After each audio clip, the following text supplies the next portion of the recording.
نحمده ونصلي على رسوله الكريم اما بعد فاعوذ بالله السميع العليم من الشيطان الرجيم بسم اللہ الرحمن الرحیم۔ دو سجدوں کے درمیان جو بیٹھا جاتا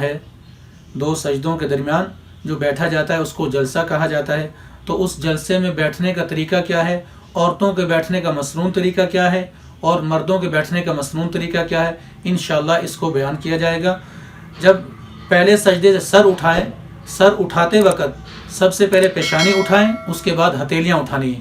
سجدے سے اللہ اکبر کہتے ہوئے جب آپ سجدے سے سر اٹھائیں گے تو پہلے پیشانی اٹھانی ہے، اس کے بعد ہتھیلیاں اٹھانی ہیں۔ پھر ہتھیلیاں سر اٹھانے کے بعد آپ نے بیٹھنا ہے۔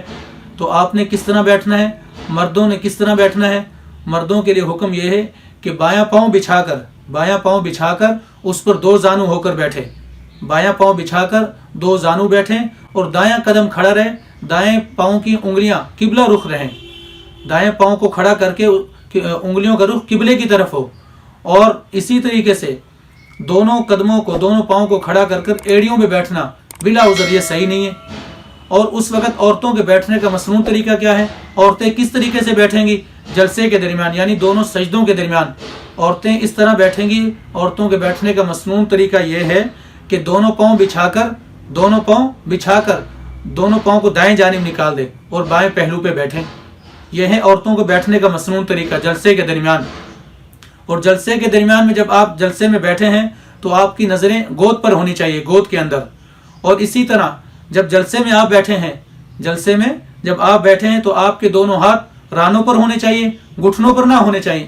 بعض ساتھی گھٹنے پکڑ لیتے ہیں، یہ غلط ہے، بلکہ رانوں پر رکھیں اور اس طرح رکھیں کہ ہاتھ کی انگلیاں ملی ہوئی ہوں اور ہاتھوں کی انگلیوں کا رخ قبلے کی طرف ہو۔ اور جلسے کے درمیان کم از کم ایک مرتبہ سبحان اللہ کہنے کے بقدر اطمینان سے بیٹھنے کے بعد پھر دوسرے سجدے میں جائے۔ اور سجدے کے درمیان کی جو دعا اس کی بڑی فضیلت ہے۔ ابو داؤد کی روایت ہے، رب اغفر لی 2 دفعہ ہے حدیث میں، رب اغفر لی۔ اس کی بڑی فضیلت ہے۔ اس کی فضیلت یہ ہے کہ اللہ رب العزت فرماتے ہیں کہ میرے بندے کو یقین ہے کہ میرا کوئی رب ہے جو میرے گناہوں کو بخشنے والا ہے، میرے گناہوں کو معاف کرنے والا ہے۔ اور اللہ پاک فرماتے ہیں فرشتوں کو کہ تم گواہ ہو جاؤ، میں نے اپنے بندے کی مغفرت کر دی، میں نے اپنے بندے کے گناہ معاف کر دیے۔ ایک روایت یہ ہے۔ اور دوسری روایت یہ ہے کہ جلسے کے درمیان جو دعا پڑھی جاتی ہے، اللہم اغفر لی ورحمنی وعافنی واہدنی ورزقنی، اللہم اغفر لی ورحمنی وعافنی واہدنی ورزقنی۔ اس کے اندر انسان کی ہماری جو ضرورت ہے، ہماری ضرورت کے متعلق ساری دعائیں آ گئی۔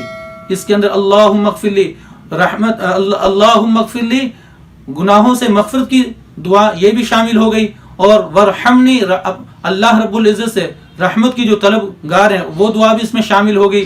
اسی طرح رزق کی دعا بھی، اور نفسیاتی، جسمانی اور روحانی عافیت یعنی صحت، یہ بھی دعا اس میں شامل ہے، رزق کی دعا شامل ہے۔